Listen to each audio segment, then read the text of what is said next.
Greetings everyone, welcome to the time teas episode. और आज के एपिसोड में बात करेंगे global approaches to counter terrorism के बारे में। सो लेट्स सी कि कौन से अप्रोचेस हैं when we talk internationally. International level में कौन से अप्रोचेस हैं जो कि काउंटर टेररिज्म के लिए, जो कि टेररिज्म के खिलाफ हैं।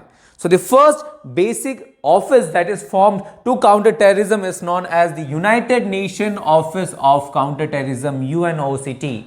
जो UNOCT है उसका formation was in 2017 through the adoption of a resolution. कोई भी ऑफिस या कोई भी स्पेशलाइज्ड एजेंसी का जो फॉर्मेशन होता है when it comes to United Nations, that is through the adoption of an resolution. और this resolution which led to the formation of UNOCT is known as resolution number 71/291 and it was passed in the UNGA, that is the United Nations General Assembly. और इसकी जो president है, इसकी जो chairperson है, the leader of this office is mister Vladimir Voronkov, who is still the first officer, the first under secretary assigned to this office. Now the creation of this office is considered to be a very important step. क्यों important है? क्योंकि this is one of the major and the first institutional reform जो कि take over किया गया है at the broadest level, at the biggest level, under the ambitions and the orders of United Nations Secretary General Antonio Guterres, following the strategy known as the United Nations Global Counter-Terrorism Strategy. So जो ये counter terrorism strategy है, उस strategy में काफ़ी सारे recommendations हैं। उन recommendations को फॉलो करने के लिए, उन रिकमेंडेशन को मेटेलाइज करने के लिए one of the biggest major is the formation of this office, that is united nation office of counter terrorism. अगर इसकी फंक्शंस की बात करें, so there are 5 major functions जो कि ये ऑफिस टेक ओवर करता है, ये ऑफिस सी ऑफ करता है। What are those functions? The first function is to provide leadership. वो लीडरशिप प्रोवाइड करती है जनरल असेंबली, ताकि काउंटर टेररिज्म जैसे इश्यूज जो हैं उसमें एक इंटीग्रेटेड और कोऑर्डिनेटेड एफर्ट ला पाए। Second function here is to bring or enhance the coordination and coherence along the global counter-terrorism combinations और एंटिटीज। सो जितने भी एंटिटीज, फॉर एग्जांपल काफी सारे एंटिटीज हैं, काफी सारे सैंक्शन रेजिम्स हैं, काफी सारे डिफरेंट एजेंसीज हैं जो कि टेररिज्म को काउंटर करने के लिए है। और इनके बीच में आप कोऑर्डिनेशन कैसे लाएंगे? क्योंकि जब तक कोऑर्डिनेशन नहीं होगा तो कोऑर्डिनेटेड एक्शन आप नहीं ला पाएंगे, एक इंटीग्रेटेड स्ट्राइक आप ब्लो नहीं कर पाएंगे। और इसीलिए UNOCT का जो मेजर फंक्शन है, that is to bring coordination among all the entities, जिसका जो मैंडेट है that is focused on counter terrorism. The third function here is to bring delivery of the United Nations counter-terrorism capacity building assistance. काफी सारे member states हैं United nation में, 190+ member states हैं। अब सब मेंबर स्टेट के पास इतना प्रिविलेज, इतना कैपेसिटी नहीं होता to counter terrorism. So in member state, छोटे मोटे इन मेंबर स्टेट्स में कैसे आप कैपेसिटी बिल्ड करोगे, that is also under one of the function of this office. Another function of this office is to improve the visibility, advocacy and resource mobilization when it comes to the counter terrorism efforts of United Nations. ऐसा ना हो कि counter terrorism के effort के नाम पर जो money आप प्रोवाइड कर रहे हो, जो आप रिसोर्सेज प्रोवाइड कर रहे हो, उसे कहीं और लॉन्डर कर रहे हो या उसे और किसी भी नेगेटिव एस्पेक्ट में आप यूज कर रहे हो। सो वहां पर ट्रांसपेरेंसी लाने के लिए, अकाउंटेबिलिटी लाने के लिए भी इस ऑफिस का फॉर्मेशन हुआ है। The last function of this office is to ensure that due priority is given to the counter-terrorism across United Nations system. अब United Nations system क्या है? तो जितने भी United Nations के एजेंसीज हैं, स्पेशलाइज्ड एजेंसीज हैं, प्रोग्राम्स हैं, सो जितनी भी ऑल दिस एंटिटीज, इन्हें हम लोग टुगेदर मिला के कहते हैं यूनाइटेड नेशन सिस्टम। और यूनाइटेड नेशन सिस्टम में हर एक एजेंसी, हर एक स्पेशलाइज्ड एजेंसी, हर एक स्पेशलाइज्ड प्रोग्राम में जो प्राइमोस्ट कंसर्न है वो काउंटर टेररिज्म रहे, that is ensured by the formation of this office. अब देखते हैं कि इतने बड़े फंक्शंस को वो कैसे वर्क करते हैं, वो कैसे सी ऑफ करते हैं। So the strategy of working behind this office. So ये ऑफिस क्या करता है? क्योंकि इनके फंक्शंस काफी सारे मल्टी फेसेटेड हैं, काफी सारे ब्रॉड हैं, it's quite broad in its spectrum. और इस फंक्शन को ओवरसी करने के लिए it coordinates with various other agencies. For example, it coordinates with UN member states, UN entities के साथ कोऑर्डिनेट करता है, सिविल सोसाइटी के साथ कोऑर्डिनेट करता है, and international and regional organization के साथ भी कोऑर्डिनेट करता है, along with the research experts. वो यूनाइटेड नेशन सिक्योरिटी काउंसिल के साथ कोऑर्डिनेट करता है, वो united nation counter terrorism centre के साथ कोऑर्डिनेट करता है जो कि मेन कैपेसिटी बिल्डिंग बॉडी है। Same time it also interacts with various other subsidiaries bodies under the security council, ताकि वो एंश्योर कर पाए कि इनकी जो वर्क है, इनकी जो फंक्शंस है, इनकी जो मैंडेट है वो फुलफिल हो और टेररिज्म को वो काउंटर कर पाए। सेम टाइम काफी सारे सैंक्शन रिजीम्स भी हैं, काफी सारे डिफरेंट कमिटीज हैं जो कि स्पेशलाइज हैं टेररिज्म को मिटिगेट करने के। For example there is this Daesh committee जिसे कहते हैं आईसिल कमिटी या Daesh committee. There is this committee known as 1540 committee.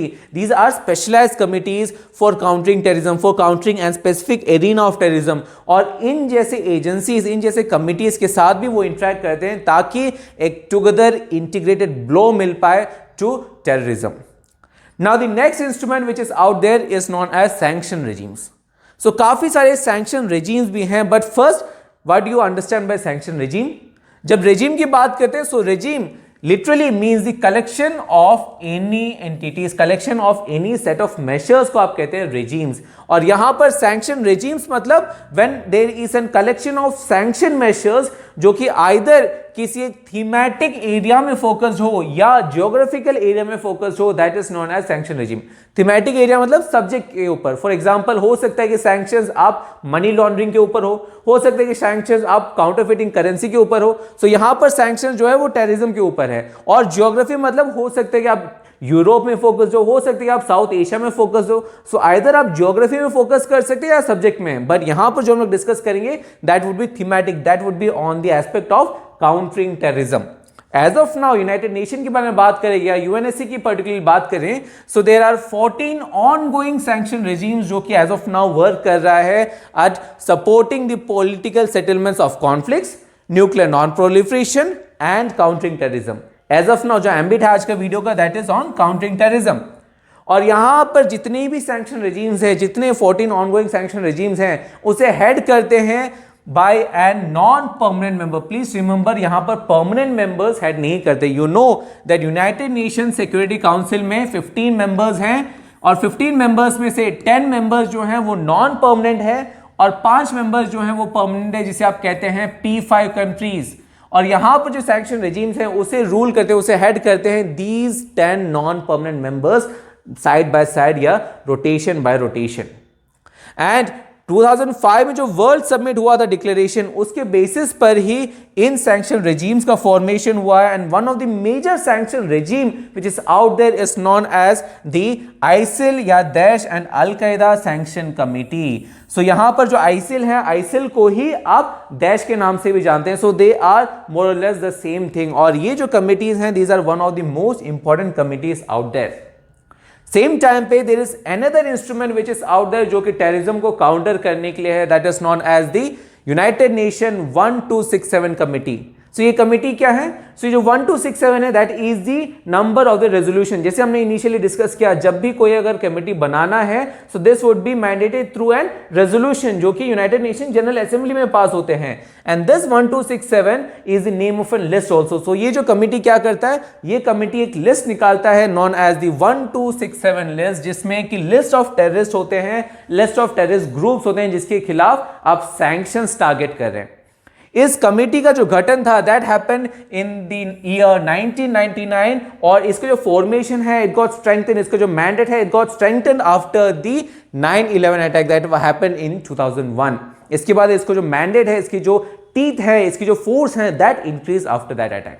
So all over the globe जितने भी काउंटर टेररिज्म मेजर्स है that got and boost after the 9/11 attack and that is why 9/11 attack को एक milestone माना जाता है when it comes to countering terrorism.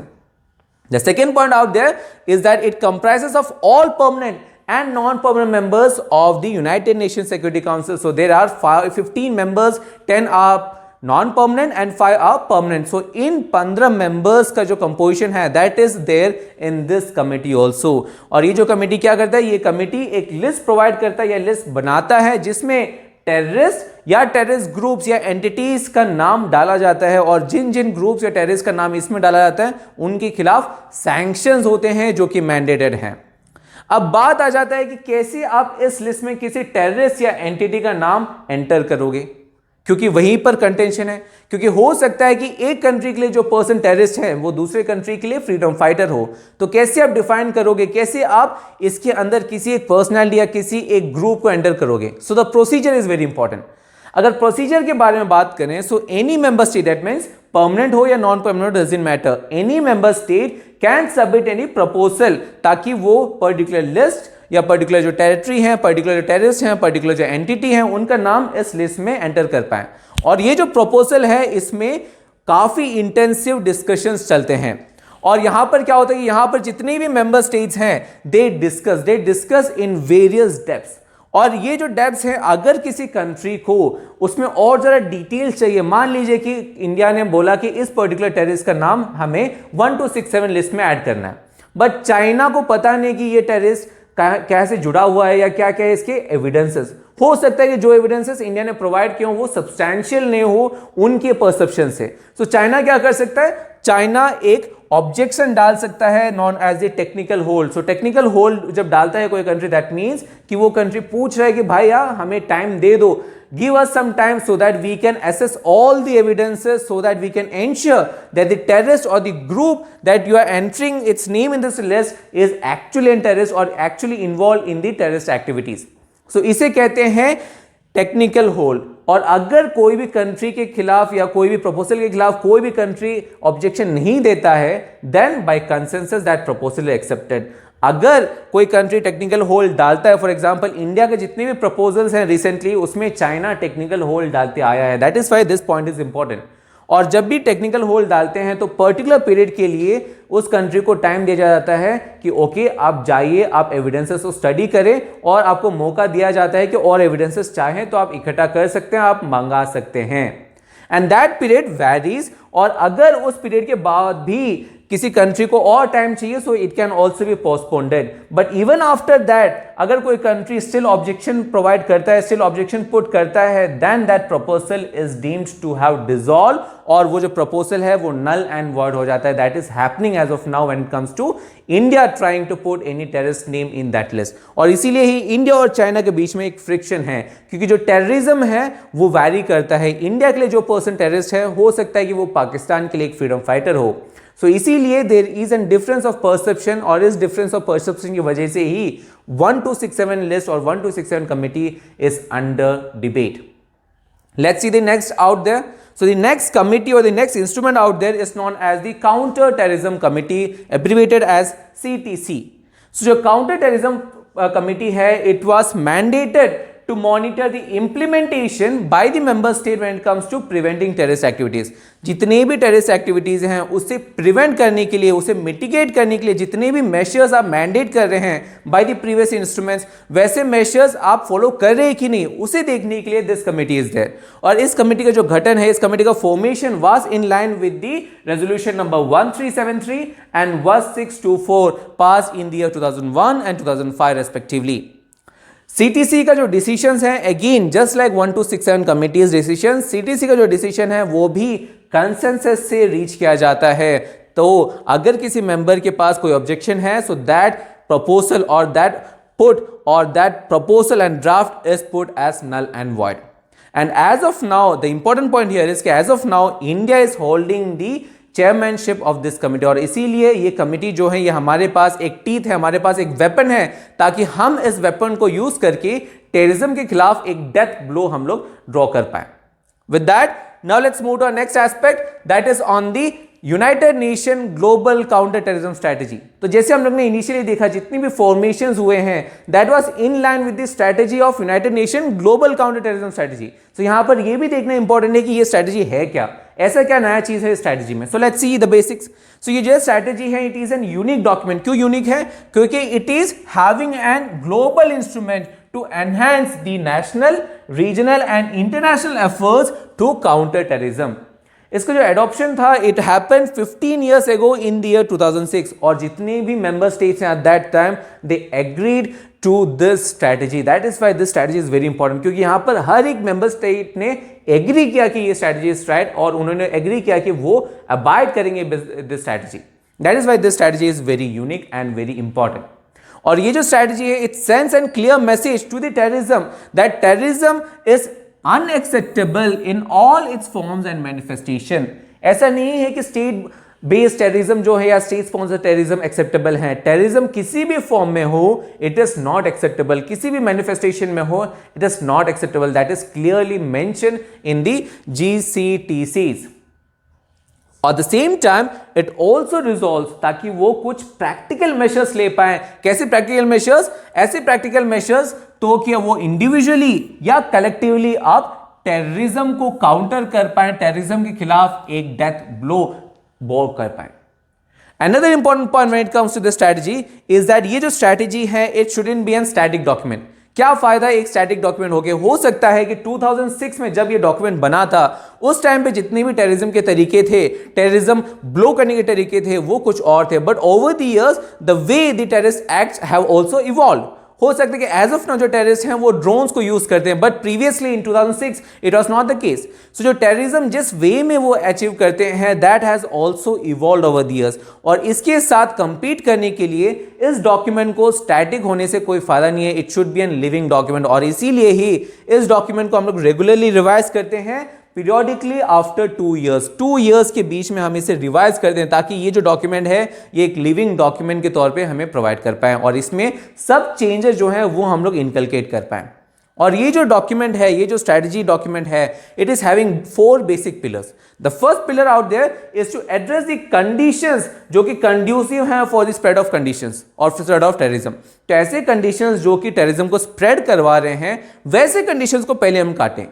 Second pillar इसकी ऐसे मेजर्स लें ताकि हम लोग कॉम्बैट कर पाएं या प्रिवेंट कर पाएं टेररिज्म को। तीसरा pillar is to build states capacity. States की कैपेसिटी हम लोग बिल्ड कर पाएं ताकि वो state individually at the same time collectively तो कर रहे हैं और इंडिविजुअली भी टेररिज्म के खिलाफ वो कॉम्बैट कर पाए। And the fourth pillar out there is to ensure respect for the human rights. Now this is very important point. काफी सारे केसेस में हम लोग देखते हैं कि टेररिज्म के खिलाफ ब्लो के नाम पर जो आर्मी है, जो आर्म फोर्सेस है, वो ह्यूमन राइट्स को वायलेट करते हैं। काफी सारे एलिगेशंस हैं और इन सब एलिगेशंस को देखकर ही fourth pillar of this document is कि टेररिज्म के नाम पर, काउंटर टेररिज्म के नाम पर कोई भी कंट्री ह्यूमन राइट्स को वायलेट करना नहीं चाहिए। That is clearly mention in this strategy document. That is why this document is very important. अब जो ये रिव्यू होता है in every 2 years, the most recent review is the 7th review of this document. और जो 7th review है उसमें India का एक डिफरेंट टेक रहा है। इंडिया का काफी सारे इश्यूज हैं। सो लेट्स सी कि क्या इश्यूज हैं इसमें। द फर्स्ट इशू जो कि इंडिया यहां पर शोकेस कर रहा है कि इट इज स्टेटिंग दैट कि टेररिज्म सिर्फ और सिर्फ हम तभी डिफीट कर सकते हैं जब एक कलेक्टिव एफर्ट हो ऑल द मेंबर स्टेट्स के पास। ऐसा नहीं हो सकता है कि इंडिया टेररिज्म के खिलाफ है और पाकिस्तान टेररिज्म को सपोर्ट कर रहा है तो टेररिज्म खत्म हो जाए साउथ एशिया में। इसीलिए टेररिज्म खत्म नहीं हो रहा है because all the member states are not in the same table. They are having different approaches when it comes to terrorism और इसीलिए टेररिज्म को आप काउंटर नहीं कर पा रहे हैं। सो यहां पर इंडिया क्लियर कट कहता है कि only and only if we are having collective effort then only we can defeat terrorism. Second point that is stating कि वर्ल्ड जो है 9/11 से पहले वर्ल्ड डिवाइडेड था। कुछ टेररिस्ट गुड टेररिस्ट थे, कुछ टेररिस्ट बैड टेररिस्ट थे, कुछ टेररिस्ट हमारे थे, कुछ टेररिस्ट उनके थे। सो ये जो डिवीजन है ये डिवीजन खराब है। टेररिस्ट खराब होता है in its basic nature itself, that we need to understand. Good terrorist और बैड टेररिस्ट नहीं होता है, टेररिज्म इज बैड इटसेल्फ। और उस अंडरस्टैंडिंग के बेसिस पर ही हम आगे बढ़ सकते हैं। अगर उस अंडरस्टैंडिंग के बेसिस पर ही आगे बढ़े then only you can defeat terrorism. That is what India is telling now. Third point that India is emphasizing is that collective effort by the United Nations member states to check terrorism is very important और countries में एक zero tolerance policy होना चाहिए। ऐसा नहीं कि United states या India करे टेररिज्म तो खराब बट पाकिस्तान टेररिज्म करे तो वो ठीक है इग्नोर करते हैं। So that type of toleration would not be there, that should not be there. It should be clear cut that zero tolerance is the only way out. Next point to note here इसकी वो कहते हैं Indian representative यहां पर कहते हैं कि the meaning of terrorism is no way to be associated with any religion, ethnicity, civilization और नेशनैलिटी। हम ये भी कह रहे हैं हम इतने मेच्योर हैं, हमें पता है कि पाकिस्तान के आगे हरकत करे, but even after that we know we have this maturity to state की टेररिज्म जो है वो किसी रिलीजन, किसी नेशन, किसी एथनिक ग्रुप से एसोसिएटेड नहीं है। Terrorism is an global phenomenon, वहां पर काफी सारे एस्पेक्ट्स हैं, वो किसी रिलीजन से एसोसिएटेड नहीं है, वो किसी नेशन से एसोसिएटेड नहीं है। Yes, one of the Nations can support, but वो किसी एक नेशन के पर्टिकुलर एस्पेक्ट में नहीं है। It's global phenomenon, it's an global curse, और इसे कर्स को रिजॉल्व करने के लिए हमें कलेक्टिव नेशन की जरूरत है, कलेक्टिव एक्शन की जरूरत है। Another point that India is stating out there is that we need to foster the issues like and cultural based universal issues. जो ह्यूमैनिटी, जो हमारी ह्यूमैनिटी है, ह्यूमैनिज्म है, उन प्रिंसिपल को देकर हमें एक कलेक्टिव एफर्ट फोस्टर करना है, उसे हमें ग्रो करना है, and then only we can have and blow against terrorism. इन जैसे इश्यूज, फॉर एग्जांपल जो रिलीजियस फोबिया है, इन जैसे इश्यूज को हमें साइड करना है, और इन जैसे इश्यूज में हमें साइड लेना भी नहीं है। ऐसा नहीं है कि इस्लामोफोबिया हो सकता है बट हिंदू फोबिया नहीं हो सकता। जैसे कि पाकिस्तान ने रिसेंटली यूनाइटेड नेशन में कहा कि इस्लामोफोबिया है, इस्लामोफोबिया खराब है, but it's this phobia is not respected और this phobia is not restricted to Islam. This phobia can happen to various other religions also. हो सकता है कि सिख लोगों के खिलाफ भी फोबिया हो या हिंदू लोगों के खिलाफ भी फोबिया हो। So this phobia is not restricted to any religion, and that is why India saying that religious phobia के टर्म्स में वहां पर हमें साइड्स नहीं लेना है, और इन जैसे इश्यूज को हमें साइड लाइन भी करना है। Then only we can counter terrorism. We can't have hypocrisy when it comes to terrorism. Another point that India is telling out there is कि there is an issue when it comes to defining terrorism. Terrorism है क्या, उस definition पे ही हमें consensus नहीं है, वहां पर भी डिफरेंट एस्पेक्ट्स है, और क्योंकि डेफिनेशन ही डिफाइन नहीं है, there is no universal definition of terrorism, इसकी वजह से टेररिज्म को काउंटर करना ही मुश्किल है।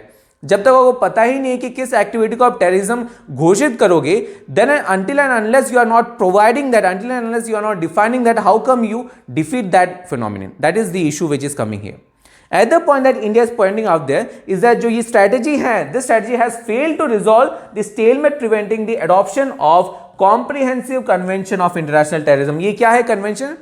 So this is one of the most important documents, और ये important document इंडिया ने प्रोवाइड किया था to the United nation way back in 1996। 1996 में ही इंडिया ने प्रोवाइड किया था, और यहां पर इस डॉक्यूमेंट में हम लोग कहते हैं कि terrorism in any its form और its manifestation should be prohibited. But क्योंकि काफी सारे मेंबर स्टेट्स टेररिज्म को यूज करना चाहते हैं, कोल्ड वार के बाद आपको पता है कि काफी सारे मेंबर स्टेट्स प्रॉक्सी वार यूज करने लगे थे, थर्ड पार्टीज के थ्रू प्रॉक्सी वार करने लगे थे, ताकि उनकी जो एडवर्सरीज हैं उन्हें वीक कर पाए। और इसीलिए ये जो डॉक्यूमेंट है जहां पर इंडिया क्लियर कट कह रहे हैं कि किसी भी फॉर्म में हमें टेररिज्म एक्सेप्टेबल नहीं है, उस कन्वेंशन को, उस कॉम्प्रिहेंसिव कन्वेंशन को वो अभी तक एक्सेप्ट नहीं किए हैं, और इंडिया बार बार इसे रिट्रीट करता है कि this is one of the parent document जो कि हमें एक्सेप्ट करना है। But even though you need to understand कि इवन दो ये जो डॉक्यूमेंट है ये as such in its totality is not accepted, but इसके काफी सारे जो मैंडेट्स है, काफी सारे sub points has been accepted as various sub conventions. For example 3 conventions are there.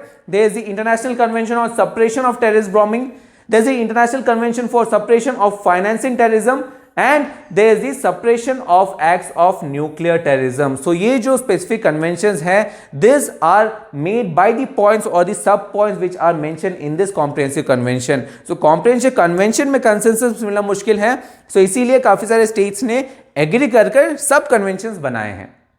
With that, अब देखते हैं, जैसे मैंने यहां पर कहा there is an absence of universally agreed definition of terrorism. So definition of terrorism में क्या issues है वो देखते हैं। अगर टेररिज्म के बारे में बात करें, so there is a difference of opinion when it comes to various perceptions. एक डिवीजन है, एक डेडलॉक है when it comes to here. For example, काफी सारे सवाल हैं। For example, what distinguishes a terrorist organization from a liberation movement? क्योंकि हो सकता है कि लिबरेशन मूवमेंट में भी जो गवर्नमेंट है वो इसके खिलाफ हो सकता है कि जो लिबरेशन मूवमेंट है वो भी वोलेटाइल हो, वो भी आर्म्स उठाएं, वो भी वायलेंस परपेट्रेट करें। सो कैसे आप लिबरेशन मूवमेंट को टेररिस्ट ऑर्गेनाइजेशन से अलग करोगे? अगर अलग करते भी हो तो कैसे आप एक नेशनल आर्म फोर्सेस की जो एक्टिविटीज हैं उसको एक टेररिस्ट एक्टिविटी और टेररिस्ट ऑर्गेनाइजेशन की एक्टिविटी से अलग करोगे? क्योंकि हो सकता है कि नेशनल आर्म फोर्सेस वो भी वायलेंस यूज करें, वो भी फोर्स यूज करें, वो भी फायर आर्म्स यूज करें। सो कैसे आप इनको अलग करोगे? और अगर अलग करते भी हो तो कैसे आप डिफाइन करोगे स्टेट टेररिज्म को? जो स्टेट टेररिज्म है वो आप कैसे डिफाइन करोगे? सो इन तीनों सवाल के जो जवाब हैं वो अभी भी कोई कंट्री दे नहीं पाया है, क्योंकि यहां पर हिपोक्रेसी है। यहां पर जो कंट्रीज हैं वो साइड लेते हैं, ओके इस कंट्री ने किया तो हम माफ करेंगे, इस कंट्री ने किया तो हम माफ नहीं करेंगे। सो ये जो हिपोक्रेसी है, ये जो दोगलापन है, इसके कारण टेररिज्म को हम लोग रिजॉल्व नहीं कर पाए। Let me give an brief glimpse. अगर ग्लिम्स के बारे में बात करें, so for example united nation general assembly resolution number 49/60, इसके बेसिस पर टेररिज्म का एक डेफिनेशन है। Then Arab convention on suppression of definition और टेररिज्म का अलग डेफिनेशन है। और यूनाइटेड नेशन में भी एक कंसेंसस नहीं है। यूनाइटेड नेशन का जो रेजोल्यूशन है particular 1566 which pass in the year 2004, उसमें दूसरा डेफिनेशन है। एंड यूरोपियन यूनियन का भी एक डेफिनेशन है। ये तो ग्रुप और मल्टीलैटरल ऑर्गेनाइजेशंस का। The same time United states का अलग डेफिनेशन है, यूके का अलग डेफिनेशन है, सिंगापुर में अलग डेफिनेशन है, इंडिया में अलग डेफिनेशन है, इंडिया में एजेंसीज के बीच में भी डेफिनेशंस अलग है। अब जब इतना वेरिएशन है डेफिनेशन में, तो आप कैसे डिफाइन करोगे टेररिस्ट एक्टिविटीज को, कैसे आप कंसेंसस लाओगे? जब आपको पता ही नहीं कि आपको अटैक किस पे करना है, जब आपको पता ही नहीं कि आपके दुश्मन कौन है, तब तक आप कैसे उन्हें डिफीट कर पाएंगे? That is the question which remains out there, and that is the geopolitics of terrorism. With that, I hope this topic was crystal clear for you guys. इस टॉपिक से रिलेटेड जितने भी नोट्स हैं, जितने भी हम लोग नुआंसेस बात किए हैं, in and clear cut precise form would be provide to in the form of PDF, जिसका जो लिंक है वो आपको वीडियो के डिस्क्रिप्शन में मिल जाएगा, as well as you can find it in our website shieldis.in.